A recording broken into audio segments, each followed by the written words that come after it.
Hi, everybody. Welcome back to another session or show of Recruitment Uncensored with me. You should all know me by now. I'm Kate.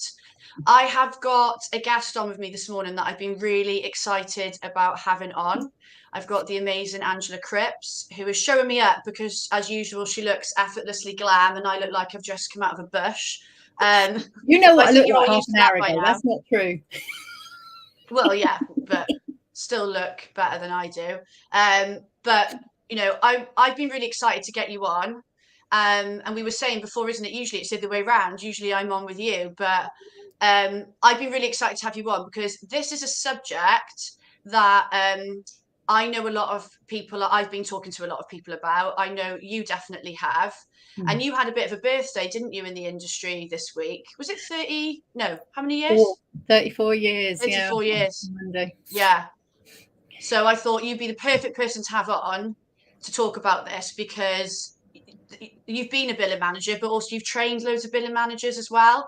I've been a billing manager, but I was bloody awful at it, and I'm sure that we'll talk about that a bit later. But yeah, so today's subject is the billing manager, how to do it all, which I know is a question on a lot of people's lips. So let's get started because I know we've got loads to cover off and we've got half an hour. So first question I wanted to cover off with you, Angela. What are the key attributes of a great billing manager, do you think?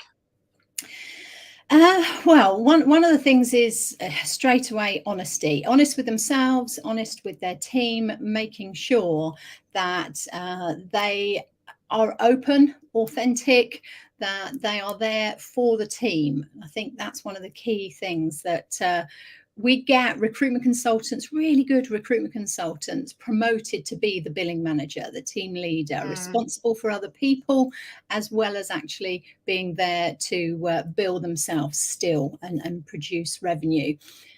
And they're two very, very different jobs. And if people don't get training and development in that next level, then unfortunately they still are that very competitive recruitment consultant, still trying to be the best because they were seen as the best. And unfortunately, that can be incongruous. It can cause problems within the team if they're still trying to be the best at that point. So I think that openness and willingness, one, to learn, but also to realize it's now all about the team. It's not all about them. I Yeah. just realized that. And Yeah. that is something that I struggled with. I didn't have. I think that piece that was missing with me was I didn't have training. Mm. I was a top performer, went into the role, and do you know what I struggled with as well? Looking back, and it's something that I'm much better at now, is being vulnerable. Like that, it's okay to be honest if you need help with something, but also if you've made a mistake, to be open with whoever you're managing about. Do you know what? I messed up there. That's my fault. But what can we do to rectify it? Type conversations. And I was so afraid of like looking like a bad manager and trying to be perfect. I really struggled with that. Yeah. And I think that's a big piece of it. As you were saying, honesty. Then it's about being okay to be vulnerable, isn't it? Yeah, and that definitely wasn't the case when I became a billing manager. It's such a great term, whereas I was called a number two. It's not such a great term. That's what they Number called us. two. Number two, because you were the number two to the main manager who didn't have to Ah, bill. So you were number two, which if you're a Star Trek fan is okay being number two because yeah, that was Picard would say oh, I make it don't. stop, That make it went stop. straight over my head because I'm not a Star Trek fan. That's So Catherine in our team, isn't it? She's yeah, the I know. I was thinking of Catherine. but most other people don't think of a number two as that. But yeah, the billing manager, having that opportunity to take on board a team and to develop them. Oh, it was one of the best things in the world. And luckily I did get all the training that went with it. So that's what made it a huge difference for me. And a year and a half's worth of training, like six different modules. There's so much to It's it. And amazing. people that Yeah. just get promoted really don't appreciate that they've now got a new job and they've just got to get on with it. And that's where we fail a lot in recruitment, unfortunately. Yeah, and do you know what? I got put into it, and I was still very much my top priority was I need my billings. I had my best year as a billing manager, but oh God, I cringe when I look back now about how it was just, I didn't know what I was doing. I just didn't know.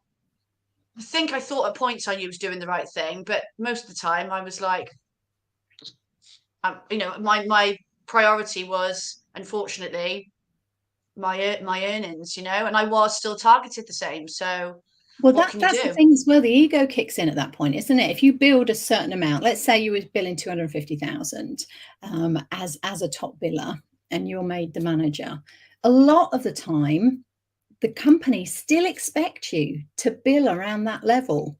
And it's not feasible. You're now doing two jobs, and we're going to share some of that information around how difficult it is. It's all these plates that are spinning. You know how to do the recruitment bit. You're good at that. You've done it. But add in these other layers, and it's not just one, it's three, that all of a sudden makes a huge difference. And to be able to build the same, the strategy's got to change, the company has got to appreciate and maybe help you out in that scenario if that's going to be the case. Because yes, you want to be a role model to your consultants, and unfortunately the ego kicks in saying, I need to lead from the front, I need to be billing the most, and that's not necessarily true. So that's that realization and having a plan before you actually start the role, being exposed to opportunities to mentor and to coach others before you actually become a billing manager specifically, or whatever that title is. That's critical, because throwing people in at the deep end and not giving them any training or experience of it, and certainly when I've run programs before, I do warn companies saying, you're putting them into this role, they may not like it. It's a different job. It may not be right for them. It's a different skill set. Totally. So be prepared to give them the option of going back to what they were. There should always be a probation period with every job as you get promoted, so that again, you can pass that probation. There's a structure, there's a strategy, there's an onboarding part to it, there's training, there's development, all of that comes into it.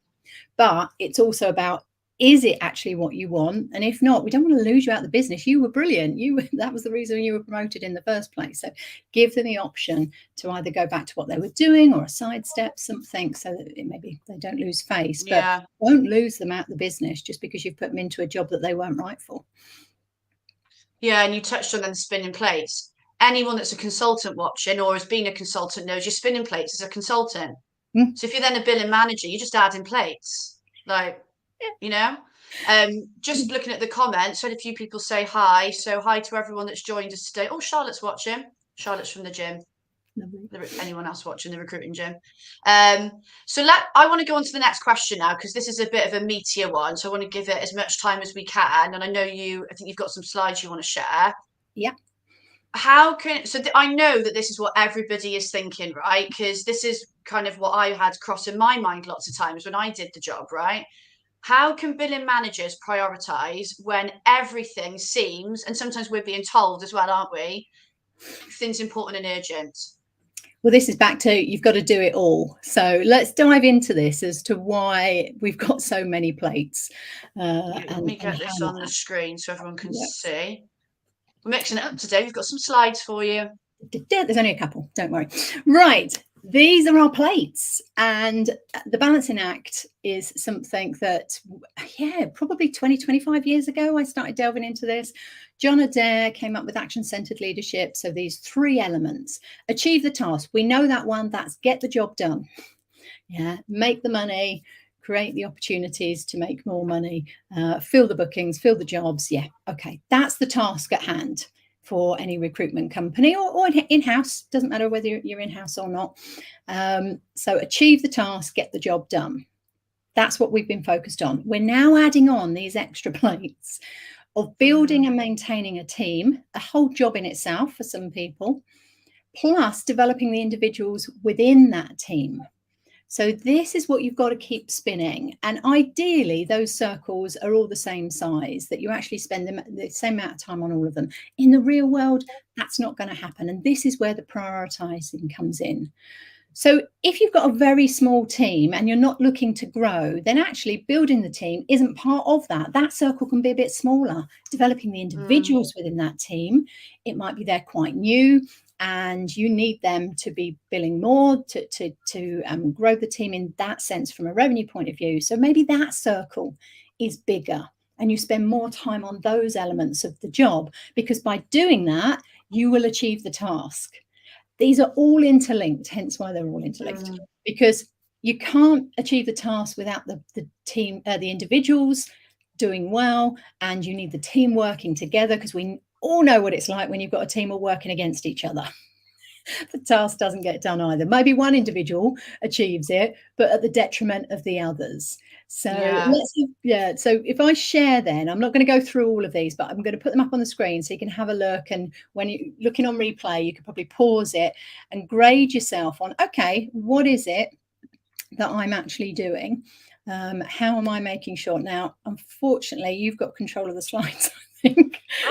So can you go forwards on this? Is how you know it's live, guys. So you know when things like this happen. I don't think I can. It's not letting me. Oh, there we go. We're on slide 2. There we go.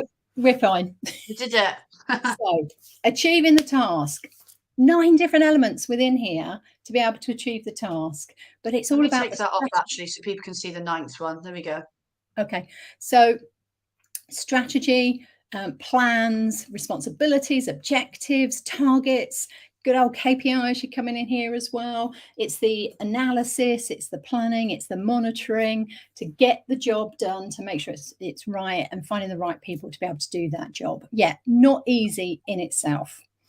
You've then got building, maintaining the team. We've got 10 elements on here. So to get that team working well together, to be able to bring people in that will work well. Number 13, managing conflict. We know that the team will go through potentially those 4 stages. Good old Bruce Tuckman.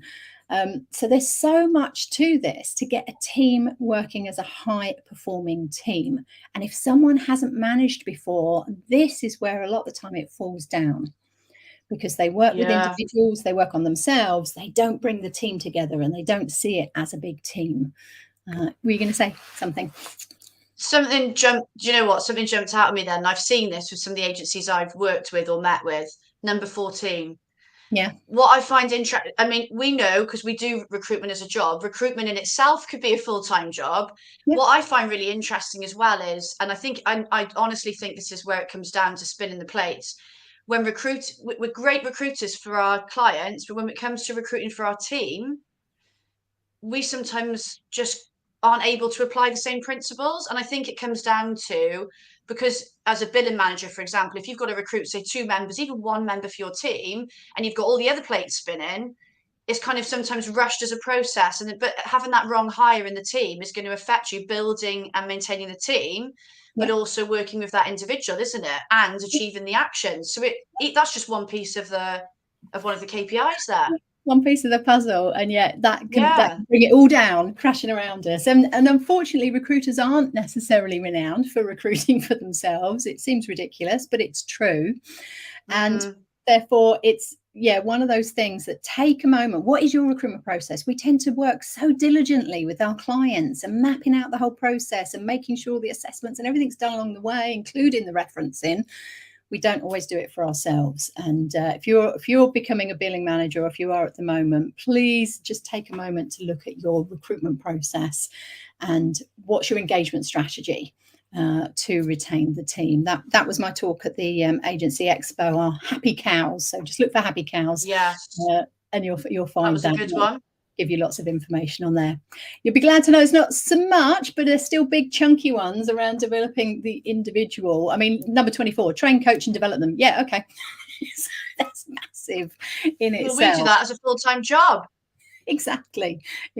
Oh, yeah. So understanding them, obviously supporting them, agreeing their responsibilities, it all links back to achieving the task again, as well as to what they're going to be developed in, what's going to be responsible. How often do we give praise and recognition, acknowledge efforts, the results, and shout out to people that are doing a good job?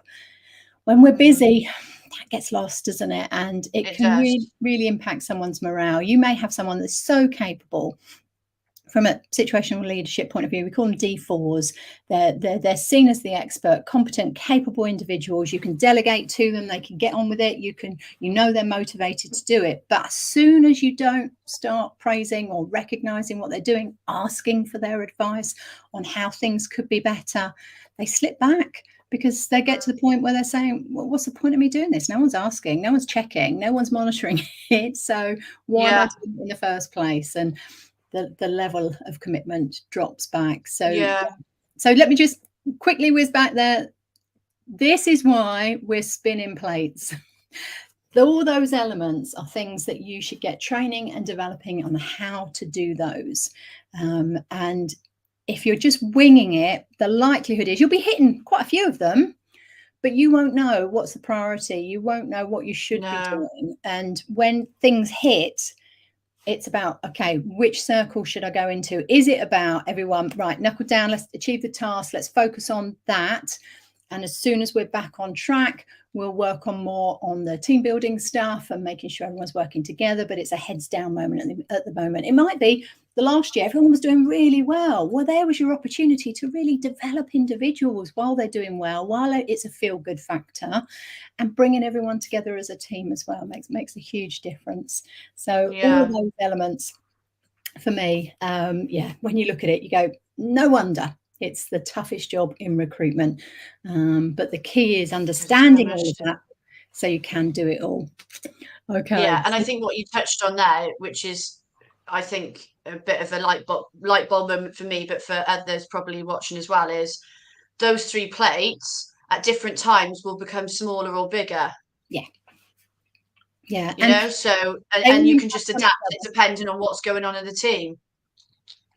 Yeah. So if you're growing a team at the moment and you're building that team, then of course that circle should be bigger. There should be a focus. You can use it to develop the individuals, because new people coming in, you can have everyone involved in their onboarding process. So the individuals can be mentors to others. If you've highlighted some people that do want to go into management, then great. Here's your opportunity to give them that exposure as to what that actually means. Because people a lot of the time want the title and they want the promotion, but they don't realise what the job actually entails. So I think that was what it was with me at the time. Yeah, it's an ego thing. Yeah, I didn't really get what was involved. I just wanted a promotion, and then when it came to it, I was like, "Oh shit, there's a lot to do here," and I don't have a clue what I'm doing. And then, that's so many people's experiences, Kate. And the thing is, do you then speak up and say, "I'm not enjoying this. This isn't for me," or do you end up leaving? It's tough. Yeah, let me take this off so people can see our beautiful faces in full screen again. No, that was really interesting. So let's go on to our the third question I wanted to cover off with you is, how can anyone watching who's a billing manager, and I forgot to mention actually before I finish that, if you've got any questions, chuck them in the box. Oh, Simon, let's cover, Simon Bliss is watching. Hi, Simon. He's got a question. So let's add it in before we come to this third one. What criteria would you have for choosing your billing manager from within your team? That's a really good question. It is a really good question. So my starting point is who's asked for it. So for me, I loved training. I love development. My first interview, I said, have you got a training department? I want to do that. And they were like, yes, but you need to be a manager first, because you will be training managers. So if you haven't been a manager yourself, the credibility is not necessarily going to be there. Now, that doesn't necessarily have to happen. I think Alan Clark's a good example of that. Charlotte as well, Charlotte Clark. So the key is, do they actually want it? Now, I didn't want to be a manager. I wanted to be a trainer. But I started doing the management role and realised there was so much about developing individuals and building those teams, and all of that was what I loved.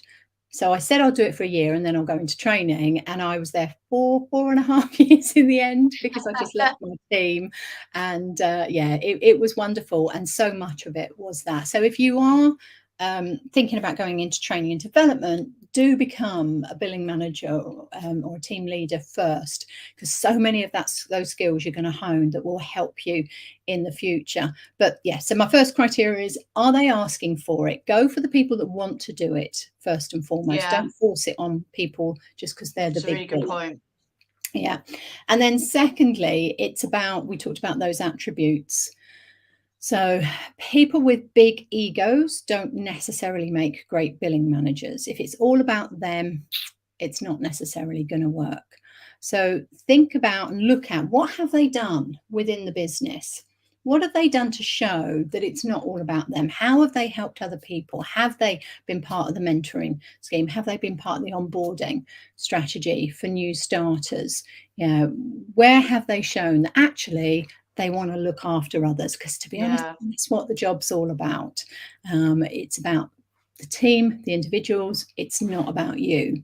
So those would be the things that I would look for first of all. First and foremost, yeah, who's asked for it, and secondly, who's already doing elements of it naturally. Yeah. Pick out on those rather than approaching people just because they're the biggest biller. Yeah. No, it's a really good question. Thanks for that, Simon. Right, let's go back to the third question. How can billing managers help themselves? Yes. So first of all, drop the ego at the door is the first thing.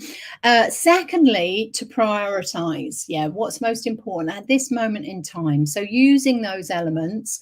And I have a questionnaire that helps you to identify, well, where are you in those circles? How big is each of those circles? So if people are interested in that questionnaire to work out for themselves, feel free, reach out. And you can then look at that and go, all right, is that where the business is? Is that where my team is? Am I focusing on the right things or not? And that's where you can help yourself, because you can then look through all of that criteria and go, okay, I'm doing this, I should be doing that. I'm doing this, I should be doing that. So it really focuses in on where those priorities are and where you're potentially going wrong. So that's an easy one to do. But even just looking at that list and going, okay, I don't do any of that maybe, or I used to do that, haven't done that for a couple of years. So yeah, you've got time per quarter.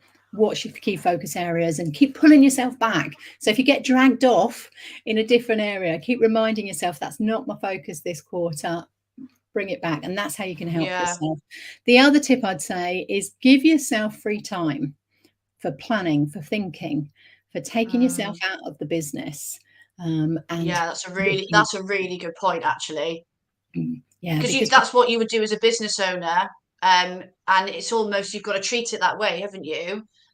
And that's a really good point. I think a lot of billing managers, they're so working in the business, they don't take that time to do that. And like you've covered off showing that list, a lot of that does take planning and strategizing. Yeah. So you need I used time to to feel do it. guilty if I was planning. I felt I wasn't doing my job. If I took myself into the back office and had some planning time, I didn't feel right. It's like I should be out there on the desk with everyone else working away. No.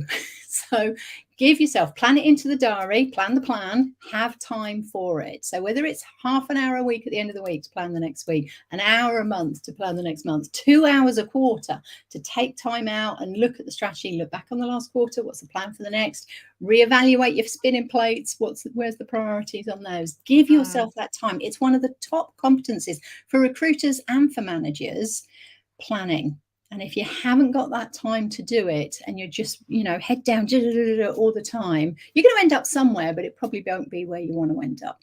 So give yourself that opportunity, give yourself some time out. Some managers, it's also about, are you approachable at this time as well? And sometimes where you just need to focus. I know managers that have had flags on their desk, a bit like when the Queen was, okay, is she home or is she not? And if the flag was down, if you couldn't see the flag, then no, you didn't approach them. You waited till the flag went back up. So they might say, right, I've got half an hour, I need to get this done. Yeah, it's my planning time. But it's a nice, easy way of doing that, because you may not have an office you can take yourself off to. So yeah, put the flag down. If the flag's not there, I'm not here. Treat me as if I'm not here. Let me just crack on. And you can use that with your team as well. But simple signals that make it easy for people to understand that, are you available? Are you not? Because your time is precious as a billing manager. We've just done that list. You can see how many things there are for you to be focused on. So yeah, you need to make sure you give yourself that time. Right. I have got, Andrew's got a top tip to share around this, but just before we do that, I just wanted to do a quick roundup of what's coming up. on the next show. So anyone that watched the last show, you remember I said that today was going to be Steve Guest, and clearly Angela is not Steve. So we did a little swap with dates because Steve had a holiday that he's going on. So next time, so Wednesday the 23rd, same day of the week, same time, we're going to go live at 12:30. I've got Steve Guest on, and we are going to be talking all about, and actually this would follow on quite well from this, time management. So how to get it right. Now, this isn't just for all you billing managers out there or business owners. This is also very relevant to consultants. I talk a lot to the newbies I train about time management and prioritization. I mean, I don't think you ever crack it in recruitment because we're so bloody busy, but we've got lots of tips we're going to be sharing. Really looking forward to that one. So put it in the diary. I'll obviously invite the regulars on LinkedIn, but I'll be posting about that soon. But let's come to the top tips. So we've got 5 minutes, and this is what I want to cover off. Let it go. This reminds me of Frozen. It's ingrained in my brain. Let it go. we've referenced it already through here, and this was Steve. We had Steve on as a guest for Ask the Coach this week as well. He was going to be very busy, but unfortunately he was one of the ones that got caught in all the fires in Rhodes. So never got a holiday, got evacuated. So I hope you were enjoying your holiday this week instead, Steve. But he leaves today, so he'll be getting some sun. Yeah, you've just got to let it go. And this is have this conversation with your manager, whether you are already in the job, but specifically part of that interview process to get the job. Talk about what is it that needs to be let go, because recruitment consultants already 10 jobs in one. You're now adding another one on top of it that is a massive job.